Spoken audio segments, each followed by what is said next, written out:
Good evening बच्चों।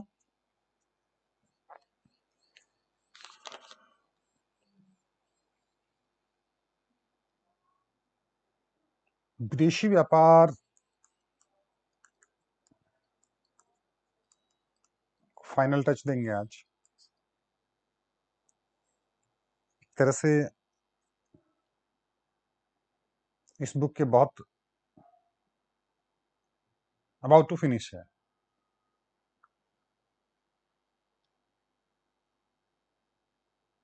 आज का जो चैप्टर है,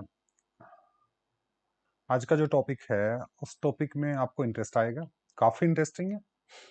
ज्यादा मुश्किल काम नहीं है, थोड़ा सा सीरियसली आप देखेंगे। कई बार आपको लगता होगा कि नहीं, कुछ बोरिंग सा हो रहा है, नहीं कुछ समझ में नहीं आ रहा है, नहीं यार कुछ नहीं कर पाएंगे, हम क्या कर पाएंगे, क्या नहीं कर पाएंगे। बेटा, मोटिवेशन लाइफ में किसी भी काम करने के लिए बहुत जरूरी होता है। खुद से मोटिवेटेड रहें, और मोटिवेटेड रहेंगे तो आपका जो लक्ष्य है ना, वो प्राप्त करने में आपको आसानी हो जाएगी। अ, बीच में कभी कभी ऐसा लगता है कि यार छोड़िए ना, बाहर में जाए, नहीं नहीं करना हमको, इजी है, हम चले जाएंगे कहीं भी आस पड़ोस के कॉलेज में एडमिशन ले लेंगे। जिस पल ये मोटिवेशन खत्म हुआ, उसी पल आप हार गए। उसके बाद में इस हार को जस्टिफाई करने के आप बहाने ढूंढेंगे। नहीं, मुझे तो जाना ही नहीं था यार, मुझे तो इसमें सफलता प्राप्त करनी ही नहीं थी। जबकि बात यह है कि आप हार चुके थे। उस लेवल को प्राप्त करने के लिए आप में जज्बा नहीं था, इसलिए आप हार गए। इसलिए बेटा, खुद से मोटिवेटेड रहिए, हर पल मोटिवेटेड रहिए। बीच का 1 मिनट का मोटिवेशन अगर कम हुआ है तो उसका बड़ा नुकसान है। और फिलहाल जो समय है आपका बहुत क्रूशियल टाइम है, और इस क्रूशियल टाइम को जो है उपयोग में ले लीजिएगा बेटा, जिंदगी बना देगा। दूसरी बात है, जहां पे आप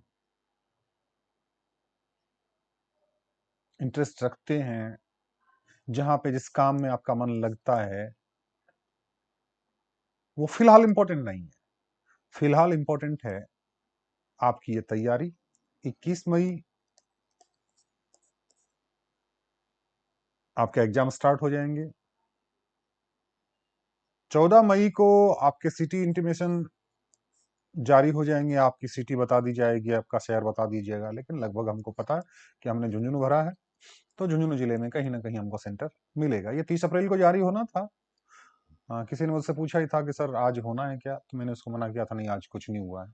और एक्चुअली में होना था, हुआ कुछ भी नहीं था।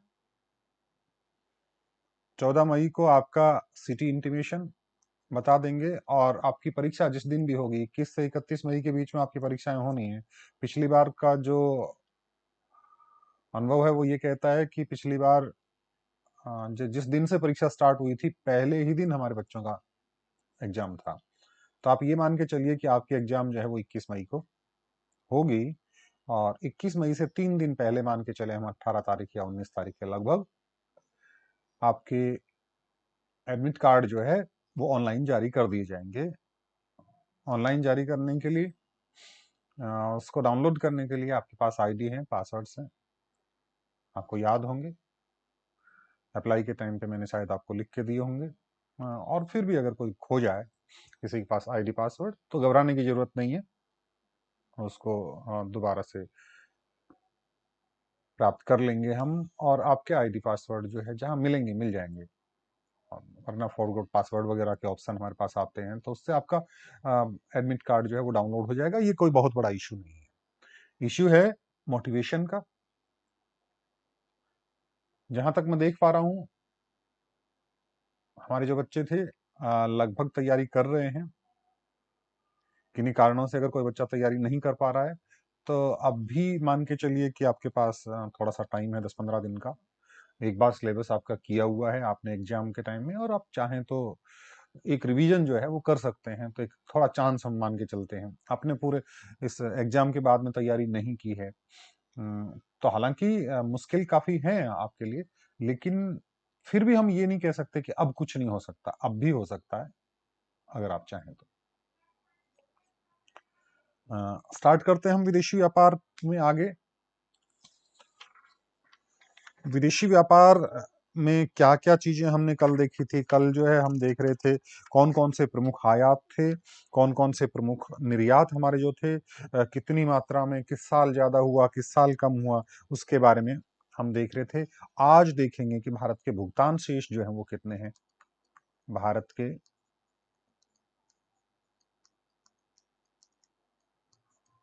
भुगतान शेष या भुगतान संतुलन जो है वो कितने हैं बीओपी के रूप में। हम देखेंगे बैलेंस ऑफ पेमेंट जो है वो भारत के कितने हैं। भुगतान संतुलन किसी भी देश का जो है प्रतिकूल होना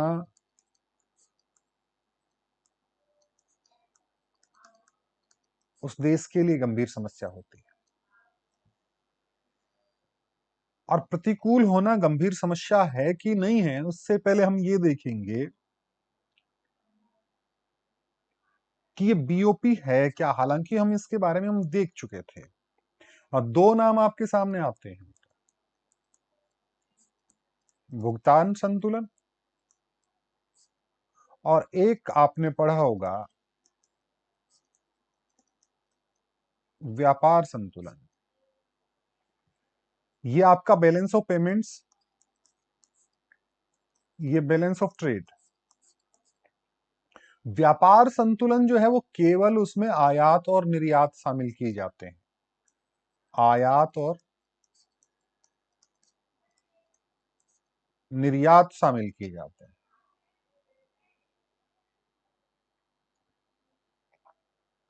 व्यापार संतुलन में आयात और निर्यात किए जाते हैं शामिल। आयात और निर्यात किसके?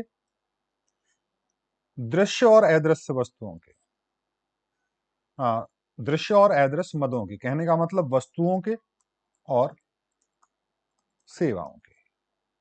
कहने का मतलब भुगतान संतुलन का एक पार्ट है व्यापार संतुलन। भुगतान संतुलन विस्तृत अवधारणा है और व्यापार संतुलन छोटी अवधारणा है या संकुचित अवधारणा। ये बात दिमाग में रखिए। भुगतान संतुलन के अंतर्गत दृश्य और अदृश्य मदों का जो आयात निर्यात है वो तो शामिल किया ही जाता है, और साथ में पूंजी खाता जो है उससे रिलेटेड चीजें भी इसमें शामिल की जाती हैं। कहने का मतलब भुगतान संतुलन में पूंजी खाता और चालू खाता दोनों जो है वो शामिल किए जाते हैं। ये बात जो है आपके भुगतान संतुलन से रिलेटेड है। चालू खाते में वस्तु और व्यापार की दृश्य मदें और अदृश्य मदें। चालू खाता आपका जो है, यानी जिसको हम व्यापार संतुलन से जोड़ते हैं, उसके अंतर्गत दृश्य मदें का आयात निर्यात। दृश्य का मतलब जो दिखाई दे रही है वस्तुएं वगैरह, और अदृश्य मदें जो दिखाई नहीं दे रही हैं सेवाएं वगैरह, वो चालू खाते के अंतर्गत आती हैं। और दूसरे जो भुगतान और प्राप्तियां हैं इनको छोड़कर वो आपके पूंजीगत खाते के अंतर्गत आते हैं। अब भुगतान शेष की प्रवृत्तियां जो हैं वो कैसी रही, आपके इनके ट्रेंड्स जो हैं उसके बारे में हम देखें। आजादी के बाद जो है भारत का भुगतान संतुलन जो है वो काफी प्रतिकूल रहने लग गया। कौन सी 2 सालों में जो है वो अनुकूल रहा, फेवरेबल रहा, वो मैं कल भी बता चुका हूं, आज आगे थोड़ा सा और डिटेल में बताएंगे। दूसरा महायुद्ध जब हुआ, जिसको हमने वर्ल्ड वॉर कहा, तो उस टाइम पे भारत का भुगतान शेष अनुकूल रहा है। युद्ध काल में भारत ने इंग्लैंड और मित्र देश जितने भी थे उनको काफी मात्रा में निर्यात किए, और उस टाइम पे आयात कम रहे। ये हम आजादी से पहले की बात कर रहे हैं बेटा, आजादी के बाद जो है वो फेवर में नहीं रहा। आजादी से पहले दूसरा विश्व युद्ध जब हुआ था उस समय पर आयात कम रहे और निर्यात बहुत ज्यादा रहे, इसलिए हमारा बैलेंस ऑफ पेमेंट जो है वो फेवरेबल रहा।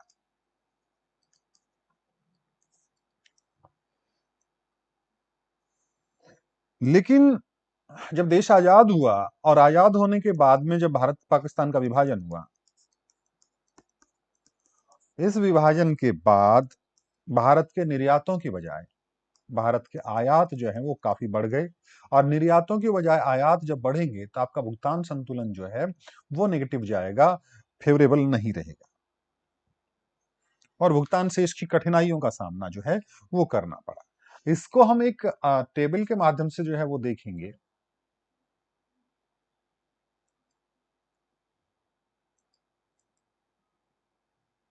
ये आपके सामने एक टेबल है, पंचवर्षीय योजनाओं की टेबल है। योजना के माध्यम से जो है हम बताएंगे। इसमें आप देखेंगे ये फर्स्ट प्लान था, कहने का मतलब पहली पंचवर्षीय योजना कब से चालू हुई थी, दिमाग में वापस से रख लेना। 1951 से 56।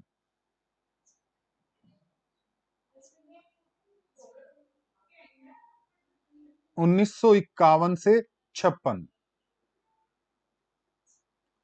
यहां पे आपका बैलेंस ऑफ पेमेंट जो है -42 करोड़ है, -42 करोड़।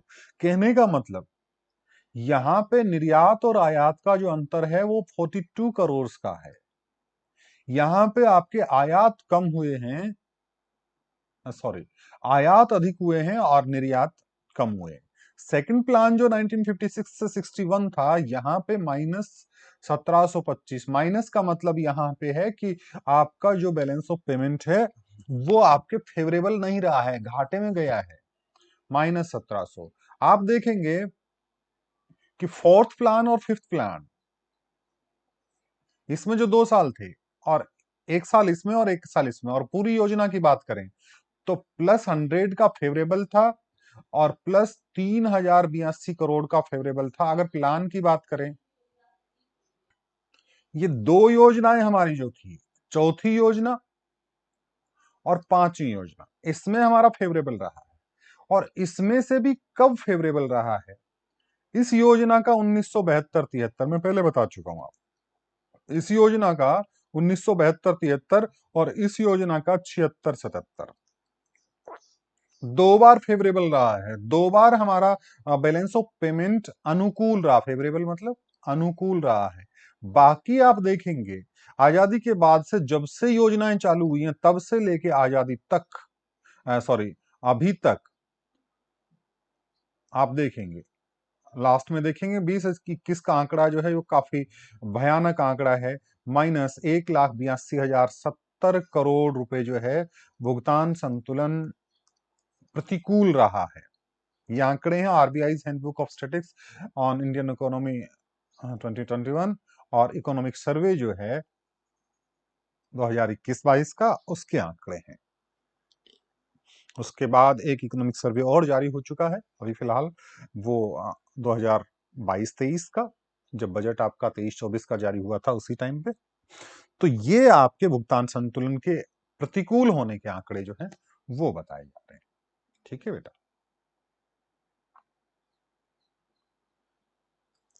अब जो है बात, ये जो भुगतान संतुलन हमारा प्रतिकूल है,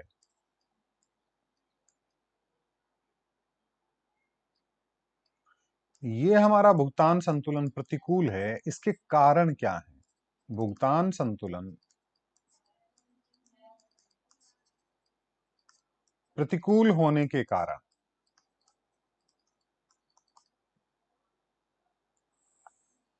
कौन कौन से ऐसे रीजन्स हैं, कौन से ऐसे कॉजेस हैं जो आपके बैलेंस ऑफ पेमेंट को अनफेवरेबल बनाता है, भुगतान संतुलन को प्रतिकूल बनाता है? सबसे पहला है मशीनों का आयात। ये भुगतान संतुलन का प्रतिकूल होना हम आज के संदर्भ में ही नहीं देखेंगे, हम भुगतान संतुलन का प्रतिकूल होना योजना काल से देखेंगे, आजादी के बाद से देखेंगे। आजादी के बाद मशीनों का आयात बढ़ा, मशीनों का आयात बढ़ा। क्यों? क्योंकि दूसरे महायुद्ध में जब फेवरेबल था जिस टाइम पे, उसके बाद उस टाइम पे कारखानों में काम खूब सारा हुआ, और कारखानों में काम होने से क्या हुआ कि वो सारी मशीनें, उस टाइम पे फेवरेबल था, दूसरा विश्व युद्ध जब हुआ तब फेवरेबल था, लेकिन उस टाइम पे मशीनों में काम खूब ज्यादा हुआ, तो वो मशीनें क्या हो गई बेटा? घिस गई, मशीनें जल्दी घिस गई। वो मशीनें हो गई पुरानी, और वो मशीनें पुरानी हो गई तो आजादी के बाद में जो है हमको मशीनें और नई लानी पड़ी। अब नई मशीनें कहां से आएंगी? हमारे देश में तो उत्पादन था नहीं, तो हम लाए कहां से? विदेशों से। यानी विदेशों से हमने मशीनें आयात की। आयात की कहने का मतलब आयात हमारा बढ़ा और निर्यात जितना था उतना ही था। इसलिए जो है मशीनों का आयात बढ़ने से भुगतान संतुलन प्रतिकूल हुआ। फिर पंचवर्षीय योजनाओं की बात आई। पहली बात तो दूसरा विश्व युद्ध जो था उसके अंतर्गत मशीनें घिसी। फिर पंचवर्षीय योजनाओं के टारगेट देखे हमने, और पंचवर्षीय योजनाओं के टारगेट में क्या था कि भैया हम तो करेंगे औद्योगिकरण। पंचवर्षीय योजना में हमारा लक्ष्य रहा कि हम जो है कृषि से किसकी तरफ जाएंगे? इंडस्ट्री की तरफ जाएंगे, औद्योगिकरण की तरफ जाएंगे। और औद्योगिकरण करेंगे तो हमको किन चीजों की जरूरत पड़ेगी? मशीनों की जरूरत पड़ेगी। और मशीन कहां से लाएंगे हम? विदेशों से लाएंगे। हम यूरोपियन कंट्रीज से लाएंगे, हम अमेरिका से लाएंगे, चाइना से लाएंगे, जापान से लाएंगे, बहुत सारी जगह से मशीनें लाएंगे और आयात बढ़ाएंगे। और आयात ज्यादा होगा और निर्यात कम होगा तो सीधी सीधी सी बात है कि आपका balance of payment will be unfavourable. आपका भुगतान संतुलन जो है वो प्रतिकूल होगा। पहली बात, पहला कारण भुगतान संतुलन प्रतिकूल होने का। दूसरा कारण जो है भुगतान संतुलन होने का वो है युद्ध सामग्री का आयात। युद्ध सामग्री का, वार इक्विपमेंट जो है वो सारे के सारे हमने इंपोर्ट किए। क्यों इंपोर्ट किए? क्योंकि 1947 के बाद की अगर मैं बात करूं, 1947 के बाद की बात करूं, तो हमने 1962 में किसके साथ युद्ध लड़ा बेटा? चीन के साथ। चीनी का नहीं, चीनियों के साथ मान लीजिए, मैंने लिख दिया चीन के साथ। इंडो चाइना वार हुआ 1962 में। 1965 के साथ यहां पे इंडो पाक वार हुआ, भारत पाकिस्तान युद्ध हुआ। फिर वापस से 1971 में जो है वापस से भारत पाक युद्ध हुआ, याद है ना? बांग्लादेश आजाद हुआ था तब। इस युद्ध के लिए कोई ऐसा ही तो युद्ध लड़ा नहीं जाता कि भैया पाकिस्तान इधर आ, तेरे दो मारे थप्पड़ और भाग और युद्ध खत्म हो गया। ऐसा तो हुआ नहीं। असला सामग्री, युद्ध का बहुत सारा सामान जो है वो हमको खरीदना पड़ेगा। और कहा हम जो है इतना उत्पादन करने में सक्षम नहीं थे कि सारे युद्ध की सामग्री जो है हम अपने देश में बना लें। तो दूसरे देशों से हमने युद्ध का सामान आयात किया, इसलिए भुगतान संतुलन जो है वो अनफेवरेबल हुआ। तीसरी बात,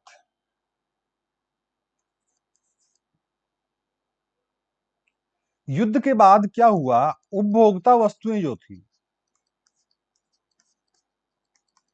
उनका भी आयात बढ़ गया। आपकी जो कंज्यूमशन गुड्स थी उनका भी आयात बढ़ गया युद्ध के बाद। कुछ मामलों में हम आत्मनिर्भर थे, निर्यात करते थे, तिलहन के मामले में, चाय के मामले में, कच्चे लोहे के मामले में। लेकिन इनका उपभोग जो है वो देश में ही बहुत ज्यादा बढ़ गया। और जब देश में उपभोग बढ़ गया तो कहने का मतलब ये है ना कि निर्यात कम हो गए।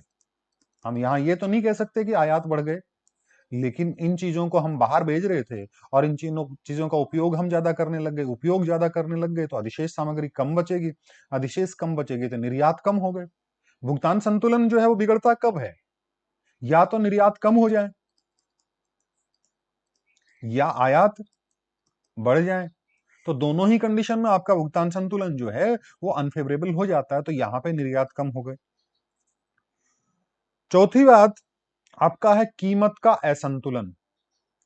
चौथा पॉइंट, जो चौथा कारण है वो है कीमत का असंतुलन। कीमत के असंतुलन के कारण जो है वो आपका भुगतान संतुलन जो है वो अनफेवरेबल रहा। राजकोषीय आयोग की रिपोर्ट के अनुसार 1945 के बाद, 1945 के बाद वस्तु के घरेलू दामों में और विदेशी व्यापार का प्रश्न जो है वो बढ़ गया। अनाज के दाम बढ़े और अनाज के दाम बढ़ने से दूसरी वस्तुओं के दाम भी बढ़े और दूसरी वस्तुओं के दाम जब बढ़ेंगे तो हमारे आयात बढ़ गए। देश के अंदर की सामग्री का दाम जब भी बढ़ेगा ना बेटा, हमारे यहाँ की लोकल वस्तुएं जब भी महंगी होंगी तब हमको आयात बढ़ाते हैं हम लोग। यहाँ का सामान महंगा होगा तो हम जो चाइना का सस्ता माल खरीदेंगे, और चाइना का सस्ता माल खरीदेंगे तो हमको क्या बढ़ाना पड़ेगा? आयात बढ़ाना पड़ेगा।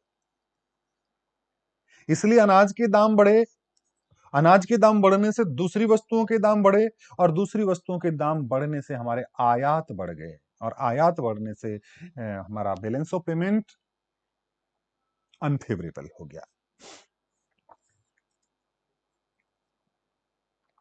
अगली बात, विदेशी प्रतियोगिता। भाई हम कब तक एकाधिकार रखेंगे किन वस्तुओं पे?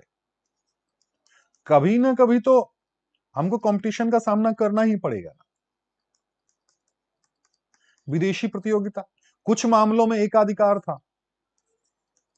चाय के मामले में एकाधिकार था, जूट के मामले में एकाधिकार था हमारा, कपड़े के मामले में एकाधिकार था कि हम सबसे ज्यादा ये करते थे, और इनके साथ हमारा कोई कंपटीशन था ही नहीं। कपड़े, रेडीमेड कपड़ों के साथ साथ हमारे कॉटन के जो सूती वस्त्र वगैरह जो थे उनका। अब क्या हुआ, कॉम्पिटिटर कौन आए?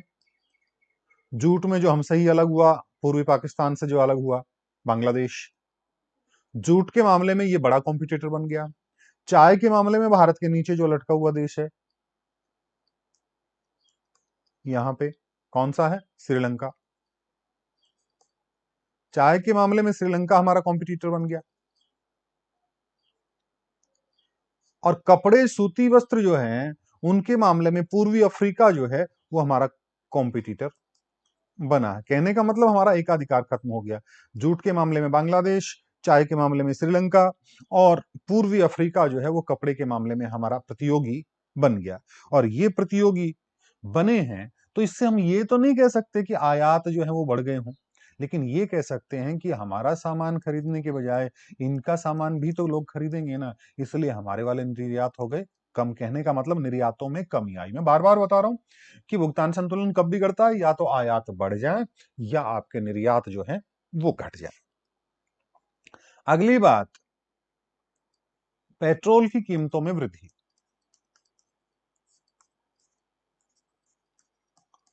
पेट्रोल की कीमतों में वृद्धि, और पेट्रोल की कीमतों में जब वृद्धि होगी तो आयात का मूल्य बढ़ जाता है।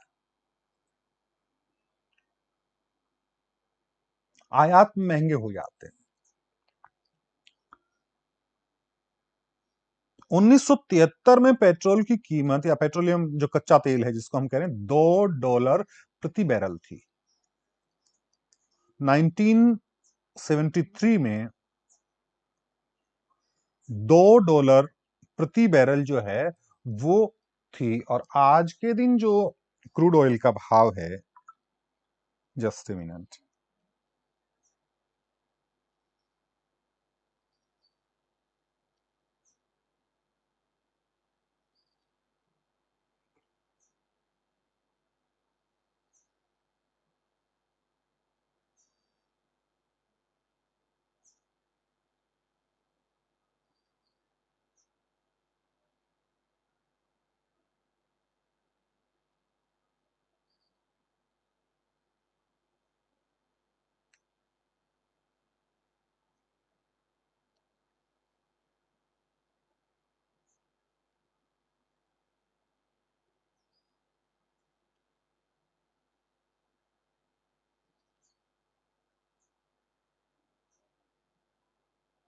क्रूड ऑयल की प्राइस जो है वो लगभग $69 पर बैरल।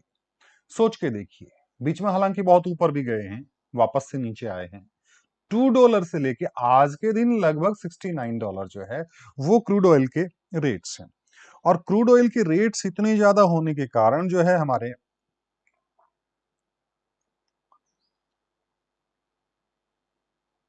जो कुल निर्यात किया जाता है हमारा, उसका बहुत सारा जो पैसा है वो इस पे ही खर्च हो जाता है, पेट्रोल पे, क्योंकि ये हमारी जरूरी चीज है।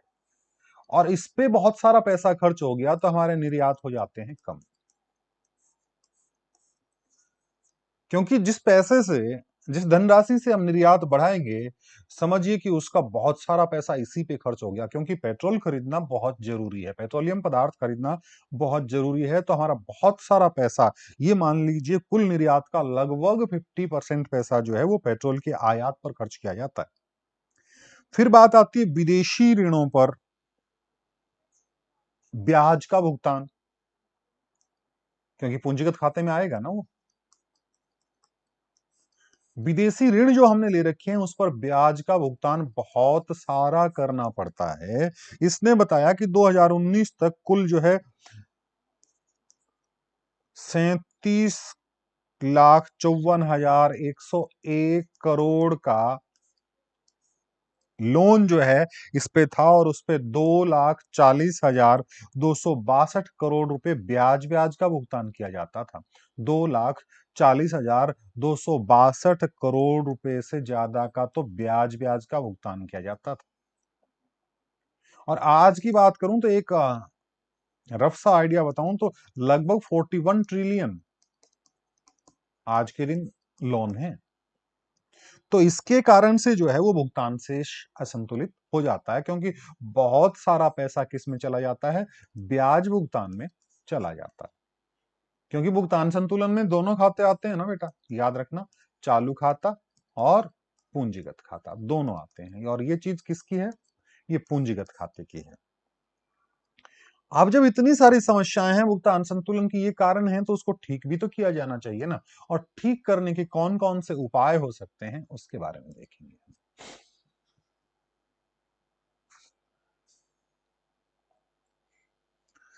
भुगतान संतुलन को ठीक करने की नीतियां या उपाय, उसकी पॉलिसी या मेजर्स जो है वो किस प्रकार से ठीक की जानी चाहिए। भाई दो तरीके तो हमको दिख रहे हैं। क्या? एक तरीका तो निर्यात को ठीक करने का, और दूसरा तरीका आयात को ठीक करने का। निर्यात बढ़ाए जाने चाहिए और आयात घटाए जाने चाहिए, दो बड़े कारण जो हैं। और इसके साथ साथ आयात घटाने के साथ साथ एक चीज और देखेंगे, हम देखे थे इंपोर्ट सब्स्टिट्यूशन, आयात प्रतिस्थापन, आयात प्रतिस्थापन, ये भी किया जाना चाहिए। क्या है डिटेल में देखेंगे। ये मोटी मोटी बातें हैं तीन, छोटी छोटी बातें और कई करेंगे हम। सबसे पहली बात, निर्यात को प्रोत्साहन दिया जाना चाहिए, प्रमोट किया जाना चाहिए। किसको? एक्सपोर्ट को, निर्यात को प्रोत्साहन।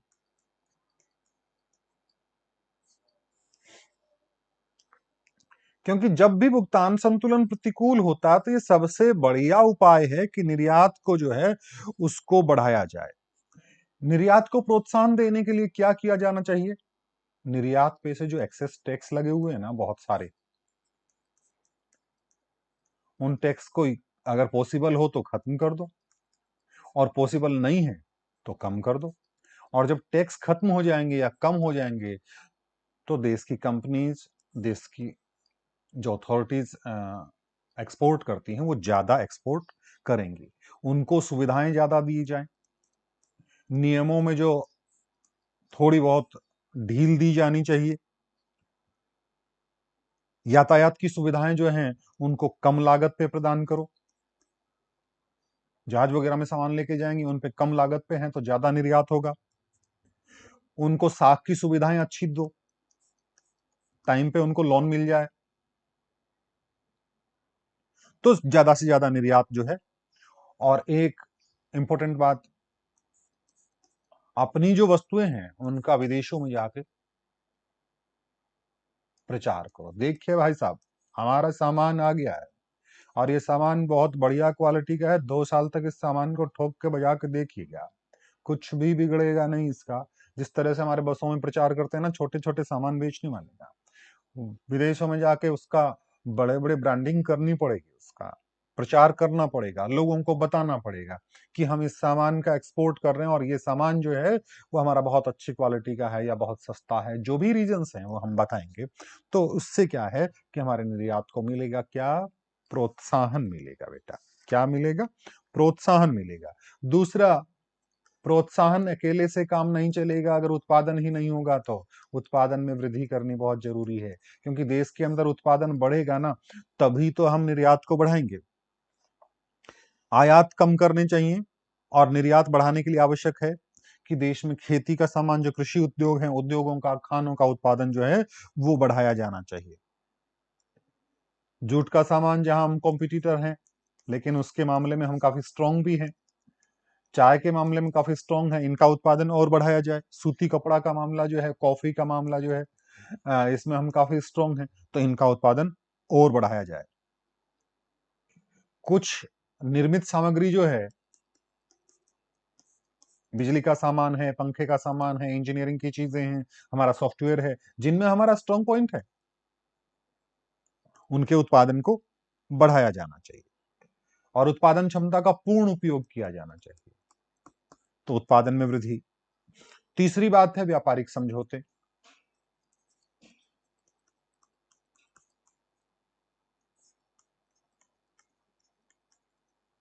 विदेशों के साथ मीटिंग्स करके व्यापारिक समझौते करें कि भैया आइए राउंड टेबल पे, हम आपसे बात करेंगे,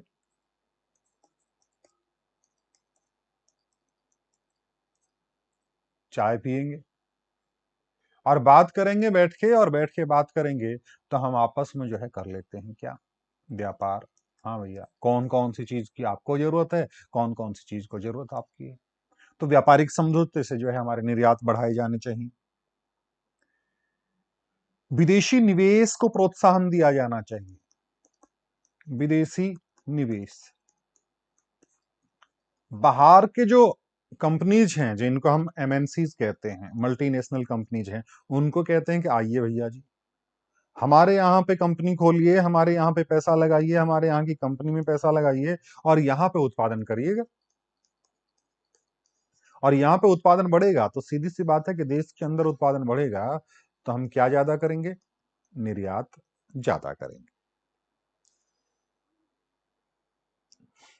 अगली बात, विदेशी पर्यटकों को आकर्षित करना।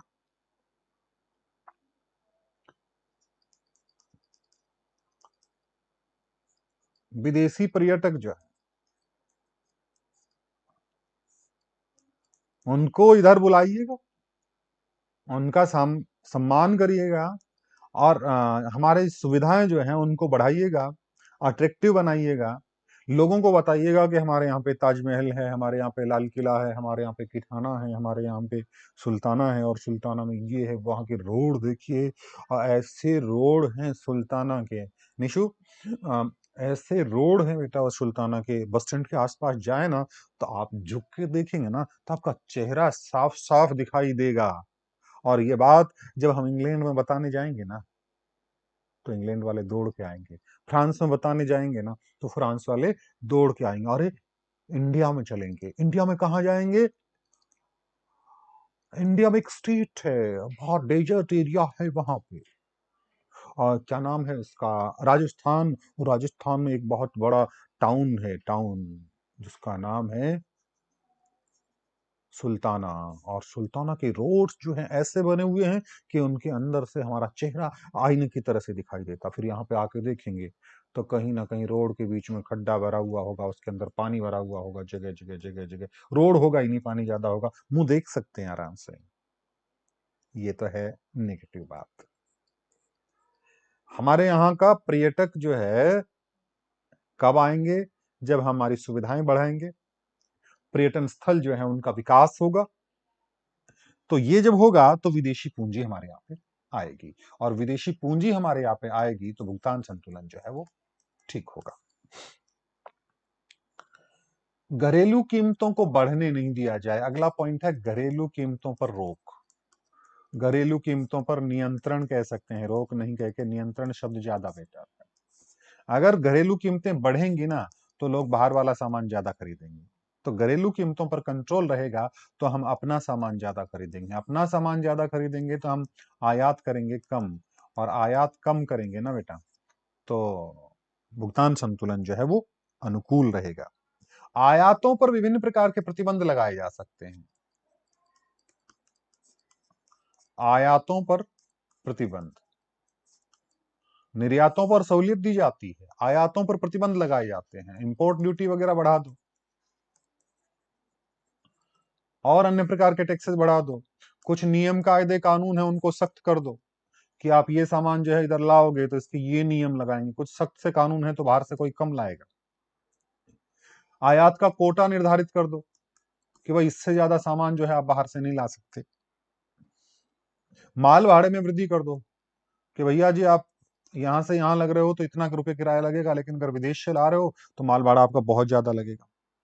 और लोगों में भावना भर दो, मेक इन इंडिया कार्यक्रम चला था ना, याद होगा मोदी जी ने चलाया था कि हमें तो जो है ना स्वदेशी वस्तुओं को जो है इस्तेमाल करना है, विदेशी वस्तुओं का बहिष्कार करो। अंग्रेजों के टाइम में वो होली वगैरह जलाई थी ना, इस तरह की भावना भर दो कि हमें तो इंडिया में इंडिया का सामान जो है वो ही यूज किया जाना करना है, तो आयातों पर प्रतिबंध लगेगा। अब बात आती है आयात प्रतिस्थापन, पहले भी जिक्र कर चुका हूं मैं आयात प्रतिस्थापन।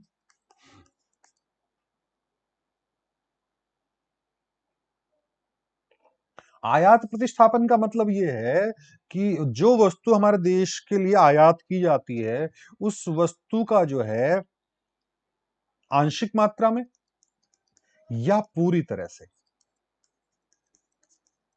देश के अंदर के जो संसाधन हैं उनका उपयोग करते हुए देश में ही उत्पादन करना, देश में ही उत्पादन करना, यह है आयात प्रतिस्थापन। यानी बाहर से जो वस्तु हम मंगवा रहे हैं उसका उत्पादन देश के अंदर करने लग जाए, या तो पूरी तरह से कर लो अगर पॉसिबल है तो, नहीं है तो थोड़ी मात्रा में करो। थोड़ी मात्रा में करने से क्या होगा कि वो सामान हम कम मंगवाएंगे, पूरी मात्रा में उत्पादन करने लग गए तो उस सामान को मंगवाने की जरूरत पड़ेगी नहीं। बहुत पहले तक साइकिलें जो हैं वो, सिलाई की मशीनें, बिजली के पंखे हम आयात करते थे, लेकिन आज के दिन हम इनका देश के अंदर उत्पादन करने लग गए। तांबे के तार का जो है हम आयात करते थे, बिजली वगैरह में तांबे के तार का आयात करते थे, तांबे के तार की जरूरत पड़ती थी। लेकिन अब ने हमने अल्टरनेट निकाल लिया, क्या कि हम तांबे के तार का इस्तेमाल कम करेंगे, और किसके तार का इस्तेमाल करेंगे, आप देखेंगे आपके घरों में जो लाइट आ रही है, पोल के ऊपर जो लाइट है उसमें एल्यूमिनियम के तार जो है वो यूज किए जाते हैं, तो इसका आयात कम हो गया। कहने का मतलब भुगतान शेष का जो घाटा है या भुगतान शेष का जो संतुलन है उसको कम करने के लिए हमको आयात जो है वो घटाने पड़ेंगे और निर्यात जो है वो बढ़ाने पड़ेंगे। अब निर्यात कैसे बढ़ाए जा सकते हैं, वही बातों को थोड़ा थोड़ा रिपीट करूंगा मैं। निर्यात में वृद्धि, थोड़ी थोड़ी बातें मैं आपको बता चुका हूं, थोड़ी थोड़ी बातें और बताएंगे कि निर्यात में वृद्धि कैसे की जाए। निर्यात में वृद्धि का एक कारण जो होता है वो सबसे पहली बात हम जिक्र कर चुके हैं, उसी को मैं उत्पादन में वृद्धि करके, इसकी डिटेल्स जो है वो ज्यादा मैं अब नहीं बताऊंगा, मैं बता चुका हूं। दूसरी बात है निर्यात वृद्धि के लिए संस्थाएं कुछ जो है वो हमारे यहाँ पे काम कर रही है, कुछ संस्थाएं काम कर रही हैं निर्यात वृद्धि के लिए। उन संस्थाओं के नाम है निर्यात विकास परिषद, निर्यात विकास परिषद, export promotion councils, export promotion councils. दूसरा है व्यापार विकास प्राधिकरण, व्यापार विकास प्राधिकरण। ये संस्थाएं काम करती हैं किसके लिए, उत्पादन में वृद्धि के लिए काम करती हैं, निर्यात में सॉरी निर्यात में वृद्धि के लिए काम कर रही हैं। व्यापार विकास प्राधिकरण, व्यापार की केंद्रीय सलाहकार समिति, व्यापार की केंद्रीय सलाहकार समिति, भारत निर्यात संगठनों का फेडरेशन, भारत निर्यात संगठनों का federation, federation of Indian export organisation, federation of Indian export organisation, federation of Indian export organisation. ये जो है, ये संस्थाएं जो है वो काम कर रही हैं किसमें? निर्यात में वृद्धि के लिए। निर्यात विकास परिषद, व्यापार विकास प्राधिकरण, व्यापार की केंद्रीय सलाहकार समिति और federation of Indian export organisation.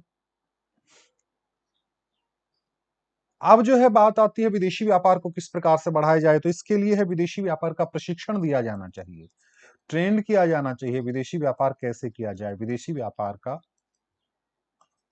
प्रशिक्षण, ट्रेनिंग इन फॉरेन ट्रेड। विदेशी व्यापार के प्रशिक्षण के संदर्भ में हम कहते हैं कि एक विदेशी व्यापार संस्था जो है, भारतीय विदेशी व्यापार संस्था, वो ट्रेनिंग देती है। भारतीय विदेशी व्यापार संस्था, इंडियन इंस्टीट्यूट ऑफ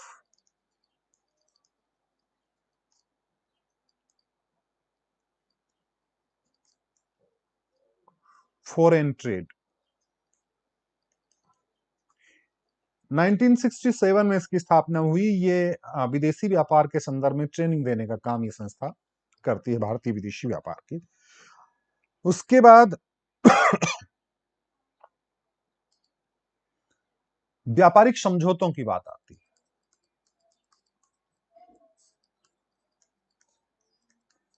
व्यापारिक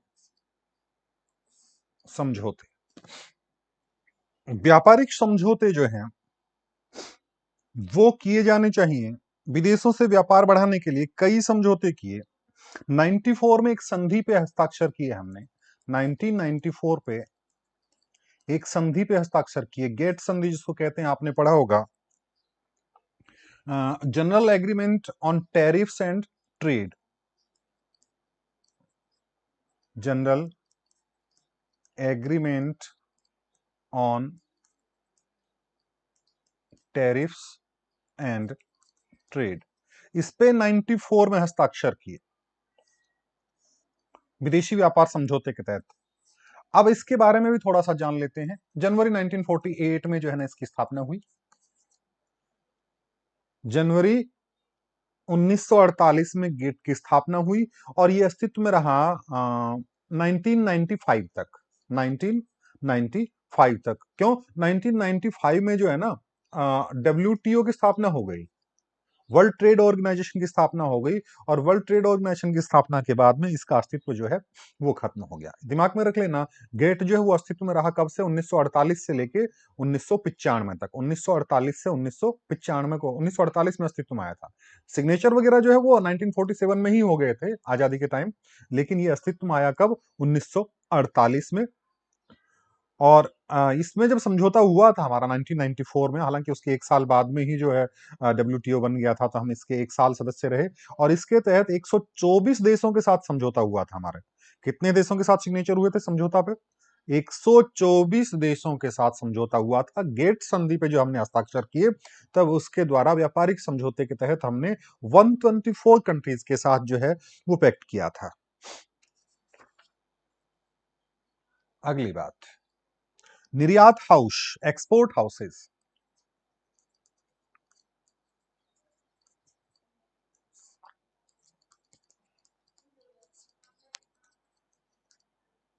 निर्यात हाउस कुछ कंपनियों को कहा जाता है कि दीज आर एक्सपोर्ट हाउसेस। और कौन सी कंपनी का निर्यात हाउस कहा गया? कि उन कंपनियों को कहा कि जो कम से कम जो है ना वो 1 करोड़ रुपए की वस्तुओं का निर्यात करती हैं। दिमाग में रखना बेटा, इसका जो क्राइटेरिया है कि कौन सी कंपनी को निर्यात हाउस कहा जाएगा, कि वो कंपनी जो कम से कम 1 करोड़ रुपए का एक्सपोर्ट करती है, तो उनको निर्यात हाउस की मान्यता दी गई। और जिसको निर्यात हाउस की मान्यता दी गई उसको विभिन्न प्रकार की सुविधाएं जो है वो सरकारों के द्वारा दी जाती हैं। तो आपको प्रश्न बनता है कि निर्यात हाउस का जो मिनिमम क्राइटेरिया है वो कितना है? 1 करोड़ का, या और कोई भी कारण उसमें प्रश्न जो है दूसरे तरीके से पूछा जा सकता है। राजकीय व्यापार, राजकीय व्यापार का मतलब क्या है? राजकीय व्यापार, कोई कंपनी जो है वो ट्रेड नहीं कर रही है, यहाँ पे कंपनियां जो है वो ट्रेड नहीं कर रही हैं। तो कौन ट्रेड कर रहा है? राजकीय व्यापार या गवर्नमेंट ट्रेड का मतलब ये होता है कि वहां पे सरकार खुद जो है वो निर्यात कर रही है। या तो कंपनियां निर्यात करें या सरकार खुद करे। तो राजकीय व्यापार जो है, इसके तहत कुछ संस्थाएं बनाई गई हैं। यानी सरकार व्यापार करेगी, सरकार खुद तो मोदी जी थोड़े ना चलाएंगे, वो खुद थोड़े ना बेचने जाएंगे वहां पे कि अरे भैया अब मैं जा रहा हूँ घूमने के लिए, बड़े घूम लिए हैं, अब जो है थोड़ा सा सामान साथ में प्लेन में रख लेते हैं ना, वहां जाके पुतिन साहब को कहेंगे, पुतिन जी अरे कुछ चाहिए क्या आपको, है ना। उधर जाएंगे जो बाइडेन के पास, यूएसए जाएंगे, बाइडेन साहब कुछ सामान चाहिए लेके आओ, मैं फोन कर रहा हूँ, आ रहा हूँ यार, थोड़ा रख लेंगे डिग्गी में रख लेंगे, है ना, गाड़ी की वो जो हमारा प्लेन आएगा ना उसकी डिग्गी में कुछ सामान रख के ला रहा हूँ मैं। होगा क्या? ऐसा नहीं, ऐसा नहीं होता है। तो इसके लिए जो है कुछ संस्थाएं जो है हमने बनाई हैं। कौन सी? राजकीय व्यापार निगम, राजकीय व्यापार निगम, राजकीय व्यापार निगम बनाया गया। खनिज तथा धातु व्यापार निगम बनाया गया, खनिज तथा धातु व्यापार निगम बनाया गया। स्टेट ट्रेड कॉरपोरेशन कहते हैं उसको। ये आपका खनिज तथा धातु व्यापार निगम, mineral and metal trading corporation. हस्तकला और हस्तकरघा निगम बनाया गया, हस्तकला एवं हथकरघा निगम बनाया गया। काजू निगम बनाया गया, काजू कॉरपोरेशन, काजू के एक्सपोर्ट से रिलेटेड। छोटे यंत्रों के लिए कॉरपोरेशन की स्थापना की गई। तो ये राजकीय व्यापार के संदर्भ में कुछ संस्थाओं का जो है वो बनाई गई। अब बात आती है पर्यटन व्यापार को प्रोत्साहन। विदेशी जो व्यापार पर्यटक लोग जो हैं, इसके संदर्भ में हम बात कर चुके हैं, उनको प्रोत्साहन दिया जाए, विशेष प्रकार की स्कीम दी जाए, विशेष प्रकार की सुविधाएं दी जाएं। मैं तो ये कहूं कि मान सम्मान जो है वो भी बड़ी चीज है। किस तरह से आपने देखा होगा किसी होटल्स में जाते हैं विदेशी वगैरह, तो राजस्थान के बहुत सारे ऐसे होटल्स हैं, वहां पे जो है बड़े राजस्थानी वेशभूषा में लोग जो है उनके वेलकम के लिए खड़े रहते हैं, तिलक करते हैं और उसी तरह से उनका सम्मान जो है वो करते हैं। तो वो जाके भाई साहब बताएंगे, वो फ्रांस का कोई आदमी आया, वो बताएगा अपने देश में, यार वहां पे गया था मैं राजस्थान में और वहां पे हमारा कितना जो है ना सम्मान किया गया, तो वो और लोग जो है उससे प्रभावित होंगे। लागत मूल्यों में कमी हो जाए, अगर लागत मूल्यों में कमी होगी तो भी जो है हमारे बैलेंस ऑफ पेमेंट में जो है काफी फायदा होगा। कुछ वित्तीय उपाय जो है वो किए जाते हैं निर्यात प्रोत्साहन के लिए। कुछ फाइनेंशियल उपाय जो हैं वो किए जाएंगे। किसके लिए क्या होता है कि निर्यात वस्तुओं पर से उत्पादन शुल्क हटा दिया जाए, उत्पादन शुल्क या तो हटा दिया जाए या कम कर दिया जाए। कोई नगद मुआवजे की स्कीम वगैरह जो है वो लागू कर दी जाए। निर्यातों से जो लाभ हो रहे हैं, निर्यात करने से जो लाभ हो रहे हैं, उनको इनकम टैक्स से मुक्त कर दिया जाए। वरना तो बहुत सारे लोग इसलिए जो है नहीं करते, अरे दुनिया भर का इनकम टैक्स लगेगा, और आपको ये कह दिया जाए कि आप तो एक्सपोर्ट करिए, उससे जितने भी बेनिफिट्स आपके होंगे वो टैक्स फ्री हैं, उस पर इनकम टैक्स नहीं लगेगा, तो लोग खूब सारा निर्यात जो है, बहुत सारी कंपनियां जो है निर्यात करेंगी। कच्चे माल को जो है वो रियायती कीमत पर उपलब्ध करवाया जाए, कम कीमत पर उपलब्ध करवाया जाए। और उसके बाद और आता है एक नियंत्रणों में कमी, नियंत्रणों में कमी, कंट्रोल्स में रिलैक्सेशन दिया जाए। कंट्रोल्स में जो है वो क्या दिया जाए, रिलैक्सेशन दिया जाए, कि बहुत सारे जो नियंत्रण लगते हैं निर्यातों पर, बहुत सारे नियम कायदे कानून जो हैं उनमें कुछ ढील, कुछ छूट दे दी जाए, तो हमारे निर्यात बढ़ेंगे। निर्यात जोन की स्थापना जो है वो की जा सकती है। निर्यात को प्रोत्साहन देने के लिए एक तो कई स्थानों पर निर्यात प्रोसेसिंग मंडल स्थापित किए हैं, निर्यात प्रोसेसिंग जोन कहते हैं, निर्यात प्रोसेसिंग जोन, इनकी स्थापना की है। एक्सपोर्ट प्रोसेसिंग जोन मुंबई में, कांडला में, नोएडा में, कोचीन में। मुंबई, कांडला, कोचीन, नोएडा इनमें निर्यात प्रोसेसिंग जोन बनाए गए हैं। ये जो जोन है, इस जोन में ये कहीं भी दुनिया के किसी भी कोने में व्यापार कर सकते हैं और 5 वर्ष तक इन पर कोई भी प्रकार का टैक्स जो है वो नहीं लगता है। भारी रियायतें इन पे दी जाती हैं। दूसरा है भारतीय मुद्रा का अवमूल्यन। भारतीय मुद्रा का अवमूल्यन। इंडियन रुपीस है, एक तो होता है कीमत घट जाना, एक होता है अवमूल्यन। क्या होता है? डीवैल्यूएशन। डीवैल्यूएशन जो है वो सरकारें खुद करती हैं, देश खुद करता है। और जब सरकारें अवमूल्यन करती है ना, तो उस टाइम पर आयात महंगे हो जाते हैं बेटा। क्या हो जाते हैं? दिमाग में रखना, दिमाग में बैठा लो, जब भी कोई भी देश अपने देश की मुद्रा की कीमत को गिराएगा तो उससे आयात महंगे होंगे, और आयात जब महंगे होंगे तो निर्यात होंगे सस्ते। निर्यात करना आसान रहेगा, तब देश क्या करेगा? निर्यात बढ़ाएगा, और आयात महंगे होंगे तो आयात में अपने आप कंट्रोल करेगा। तो भारतीय मुद्रा का अवमूल्यन का मतलब ये होता है उसकी मुद्रा के मूल्य को कम कर देना। सबसे पहले भारत में जो है ना 1949 में जो है अवमूल्यन किया गया। कब किया गया? 1949 में अवमूल्यन किया गया। उसके बाद 1966 में अवमूल्यन किया गया, और उसके बाद आर्थिक नीति जब लागू हुई थी 1991 में अवमूल्यन किया गया था। मुद्रा की वैल्यू को घटा देना। 3 बार जो है हुआ, 1949, 1966 और 1991। तीसरी बार जो है अवमूल्यन कर दिया 1991 में।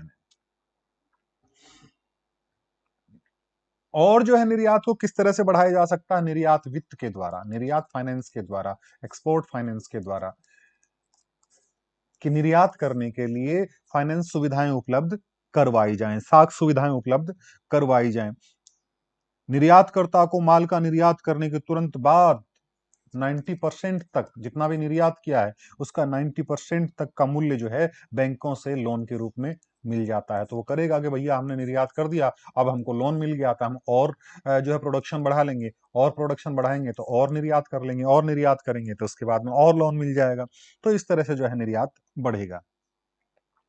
और इस निर्यात की फाइनेंस की सुविधा के लिए जो है साख सुविधाएं देने के लिए जनवरी 1982 में, जनवरी 1982 में निर्यात आयात बैंक की स्थापना की गई। एक्सपोर्ट इंपोर्ट बैंक की स्थापना की गई। एक्सपोर्ट इंपोर्ट बैंक की स्थापना 1982 में की गई। 1982 में निर्यात वित्त के लिए या निर्यात के लिए लोन उपलब्ध करवाने के लिए एक्सपोर्ट इंपोर्ट बैंक की स्थापना इंडिया में 1982 में की गई। और कुछ जो है कृषि उत्पाद के लिए निर्यात प्रेरित इकाइयां जो हैं उनकी स्थापना की गई है। कृषि उत्पाद के निर्यात को बढ़ाने के लिए कृषि उत्पाद निर्यात प्रेरित इकाइयां, कृषि उत्पाद निर्यात प्रेरित इकाइयां, ये इकाइयां जो हैं अपने कुल उत्पाद का 50% भाग जो है वो एक्सपोर्ट करती हैं। ये तो बात हो गई आपकी निर्यात से संबंधित। और एक छोटी सी बात बताऊंगा मैं, आयात का प्रतिस्थापन।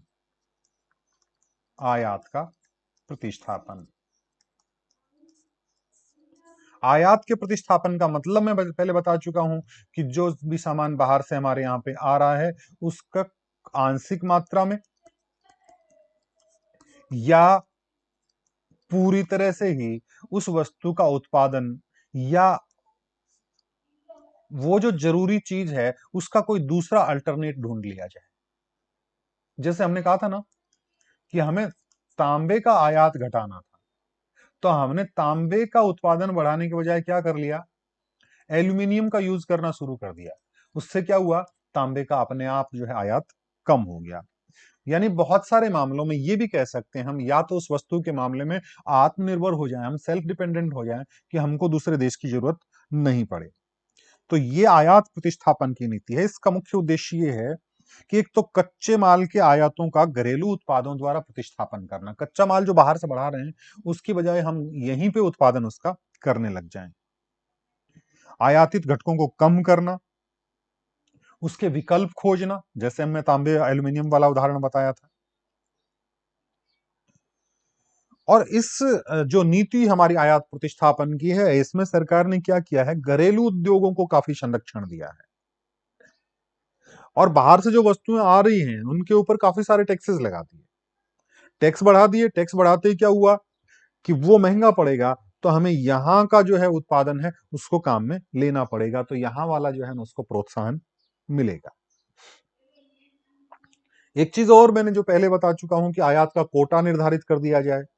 कोटा निर्धारित करने का मतलब एक नियम बना दिया जाए कि भाई इससे ज्यादा जो है आप आयात नहीं कर सकते। कोटा देखें ना आप, जो पब्लिक डिस्ट्रीब्यूशन सिस्टम है हमारा पीडीएस वाला, सार्वजनिक वितरण प्रणाली जिसको हम कहते हैं ना, 2 रुपए किलो, 3 रुपए किलो, 2 रुपए किलो वाला गेहूं जो मिलता है उन दुकानों पे, तो वहां पे कोटा निर्धारित है ना कि इससे ज्यादा गेहूं नहीं मिलेगा। तो इसमें भी आयात का कोटा निर्धारित कर दिया जाए। तो ये बातें आपके आयात प्रतिस्थापन से संबंधित बात है। और आयात प्रतिस्थापन के संदर्भ में एक बहुत बढ़िया स्टेटमेंट जो है वो डॉक्टर मनमोहन सिंह साहब का है। डॉक्टर मनमोहन सिंह जी ने एक स्टेटमेंट दिया था, दिमाग में रख लेना, पूछा जाता है कि गैर जरूरी वस्तुओं के आयात पर नियंत्रण के साथ साथ, एक तो इन पे नियंत्रण, किस पे, गैर जरूरी वस्तुओं के आयात पर कंट्रोल के साथ साथ या नियंत्रण के साथ साथ घरेलू उत्पाद को प्रोत्साहन देना जरूरी है। घरेलू उत्पाद को प्रोत्साहन दिया जाना चाहिए। अगर आपको पूछे कि ये स्टेटमेंट किसने दिया, तो ये स्टेटमेंट दिया डॉक्टर मनमोहन सिंह जी ने ये स्टेटमेंट दिया। अब भारत के विदेशी व्यापार की कुछ समस्याएं हैं, बहुत संक्षेप में देखूंगा मैं इनको। कि एक तो है परंपरागत निर्यातों के बंधन।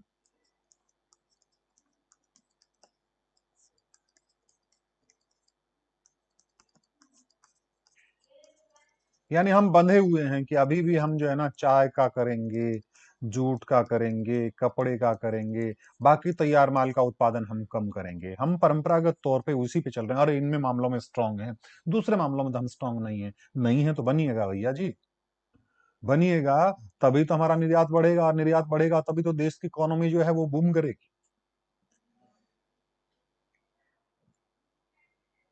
लेकिन अब जो है धीरे धीरे हम परंपरागत निर्यातों के बंधन से निकल रहे हैं। निर्मित वस्तुएं जो हैं वो हमारे निर्यात में प्रवेश कर रही है, लेकिन कृषि वस्तुओं से निर्मित वस्तुओं का जो हस्तांतरण की स्पीड है, किस तरह से हम बढ़ रहे हैं, वो स्पीड अभी जो है ना संतोषजनक नहीं है। विदेशी व्यापार की दिशा में विविधतापूर्ण का अभाव। विदेशी व्यापार की दिशा, विदेशी व्यापार की दिशा का मतलब कौन से देशों को व्यापार कर रहे हैं हम, उसमें विविधता नहीं है हमारी, उसमें विविधता नहीं है। हमने जो है ना यूरोपियन कंट्रीज की तरफ देखते हैं कि भैया आप हो हमारे खरीदार, आप खरीदिएगा, आपसे बेचेंगे, आपको ही बेचेंगे, आपसे खरीदेंगे। हम जो है ना पूरी दुनिया की तरफ नहीं देख रहे हैं, पूरी दुनिया से संपर्क नहीं है। हम जो है अमेरिका की तरफ देखेंगे, यूरोपियन संघ की तरफ देखेंगे, यूरोपियन यूनियन जो है उन देशों की ओर देखेंगे। अगला है निर्यातों में उच्च आयात अंश। ये बड़ा समझने वाली बात है। निर्यातों में उच्च आयात अंश, इसका मतलब समझे आप, इसका मतलब ये है कि जो भी निर्यात हम कर रहे हैं ना, उस निर्यात का देश में करना पड़ेगा उत्पादन, देश के अंदर उत्पादन करना पड़ेगा, और उस उत्पादन के लिए जो कच्चा माल चाहिए ना वो हमको विदेशों से मंगवाना पड़ेगा। यानी कच्चा माल बहुत ज्यादा मात्रा में आयात से होगा। कहने का मतलब ये निर्यात बढ़ेगा कब, जब बहुत सारी मात्रा में हम आयात करेंगे। तो इस पे काफी हद तक कंट्रोल करना जरूरी है। एक है भुगतान शेष के घाटे में लगातार जो है वो वृद्धि हो रही है। केवल 2 साल ऐसे थे जब हमने फेवरेबल रहा है, बाकी जो है अनफेवरेबल रहा है, तो इसको जो है वो कम किया जाना चाहिए। एक अंतरराष्ट्रीय बाजार में जो है वो प्रतियोगिता तीक्ष्णता का अभाव है। एक जिसको हम कहने कॉम्पिटिटिव इंस्टिक्ट जिनको हम कहते हैं, वो जो है वो नहीं है, कि प्रतियोगिता का अभाव पाया जाता है, हम उस लेवल पे कॉम्पिटिटिव नहीं हो पाते हैं। इसका मतलब कारण ये भी हो सकता है, एक तो घरेलू कीमतें जो है उनकी बहुत ऊंची हैं, एक दूसरे उत्पादन की जो गुणवत्ता है वो थोड़ी सी डाउन है, इसलिए हम दूसरों के साथ कॉम्पिटिट नहीं कर पाते हैं, दूसरों के साथ प्रतियोगिता नहीं कर पाते हैं। और जो सबसे बड़ा एक और महत्वपूर्ण कारण है वो दुर्बल राजनीतिक कूटनीति जो है, पुअर पॉलिटिकल डिप्लोमेसी जो है वो बड़ी काम आती है। क्यों हम दूसरों के साथ जो है वो उत्पादन को सेटलमेंट नहीं कर सकते, हमारी जो राजनेताओं की जो कूटनीति है वो कमजोर हो जाती है। और इसी कारण से जो है अंतर्राष्ट्रीय व्यापार में भारत का योगदान बहुत ज्यादा नहीं है। लगभग विश्व व्यापार के 1.5% के लगभग जो है हमारा वो अभी तक चल रहा है, लगभग जो है विश्व व्यापार में 1.5% के लगभग आपका है। तो इस पे गंभीरता से ध्यान दिया जाना चाहिए। कहीं ऐसा नहीं है कि हम विदेशी व्यापार को जो है वो बिल्कुल ठुकरा दें, हमारी जीडीपी तो बढ़ती रहे लेकिन हम जो है उन्नत राष्ट्रों के साथ कंधे से कंधा मिला के नहीं चल पाएंगे। तो ये बात आपकी जो है, इसी के साथ आपका विदेशी व्यापार जो है वो पूरा हुआ। कुछ एक प्रश्नों का जिक्र करेंगे हम। किस मद का निर्यात, कौन से मद का एक्सपोर्ट जो है वो आजादी से पहले नहीं होता था? आजादी से पहले नहीं होता था। जूट होता था क्या? पटसन नाम आता बेटा कई बार, एक ही बात है। सूती वस्त्र होता था क्या? चाय, इनके मामले में तो हम किंग थे ही थे तीनों के मामले में। और चौथा ऑप्शन है इंजीनियरिंग की वस्तुएं। इंजीनियरिंग की वस्तुएं, तो ये जो ऑप्शन है ये आजादी के बाद में हम बढ़े हैं। कौन सी श्रेणी का निर्यात भारत में सर्वाधिक होता है? कौन सी श्रेणी का निर्यात भारत में सर्वाधिक होता है? हीरे जवाहरात, कृषि उत्पाद, सिले सिलाए कपड़े, कॉफी। चारों ही उत्पाद तो हम एक्सपोर्ट करते हैं, लेकिन सबसे ज्यादा किसका होता है? हीरे जवाहरात का। निम्न में से कौन सा देश भारत का सबसे बड़ा व्यापारिक साझेदार है? व्यापारिक साझेदार, सबसे बड़ा व्यापारिक साझेदार, वो ऊंटों वाले अरब कंट्री वाले यूएई।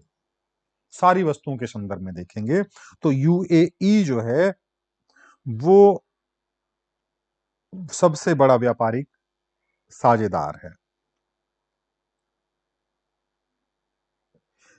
विश्व निर्यात में भारत का हिस्सा जो है 1.7% के लगभग है, और विश्व आयात में जो भारत का हिस्सा है वो 2% के लगभग है। हमारे द्वारा आयातित और निर्यातित वस्तु और सेवाओं का प्रकार कहलाता है। हमारे द्वारा, इसको थोड़ा सा अजीब ही क्वेश्चन है, छोड़िएगा।